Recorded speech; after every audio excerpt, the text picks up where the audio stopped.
আমি আমাদের চোখের পানি তাদের কোনো প্রয়োজন নাই, আমাদের মায়া কান্নার গাজাবাসীর কোনো প্রয়োজন নাই। গাজাবাসীর প্রয়োজন অর্থনৈতিক সাপোর্ট, গাজাবাসীর প্রয়োজন সামরিক সাপোর্ট, গাজাবাসীর প্রয়োজন এমন একটা জাইশ, এমন একটা ফোর্স যেটা বাহির থেকে গিয়ে বাইতুল মুকাদ্দাসকে উদ্ধার করবে ইনশাআল্লাহ। আর আপনারা ভবিষ্যৎবাণী শুনে রাখবেন, ইনশাআল্লাহু আযজা ওয়া জাল আল্লাহ রাব্বুল আলামিনের এই বান্দাদের মধ্যেই এমন একটা জাইশ, এমন একটা দল আল্লাহ পাক সৃষ্টি করে দিবেন ইনশাআল্লাহ। যেই দল, যেই জাইশকে পৃথিবীর কোন সেনাবাহিনী থামাতে পারবে না ইনশাআল্লাহ। শেষ পর্যন্ত তারা বাইতুল মুকাদ্দাস মুক্ত করেই ছাড়বে ইনশাআল্লাহ। শুধু সময়ের অপেক্ষা। তারা আমাদেরকে অপশন দিয়েছে, হয় আমাদের দাস হও না হলে মরো। শেষ কথা, তারা আমাদেরকে অপশন দিয়ে দিয়েছে, হয় আমরা তাদের দাসত্ব করব না হলে মরবো। আমরাও বলে দিচ্ছি, আমরা দাসত্ব করব না।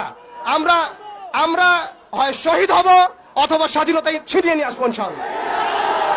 হয় আমরা শহীদ হব না হলে স্বাধীনতা ছিনিয়ে নিয়ে আসবো ইনশাআল্লাহ। আল্লাহ পাক আমাদের বাংলার তাওহীদের জনতাকে কবুল করেন, আমিন।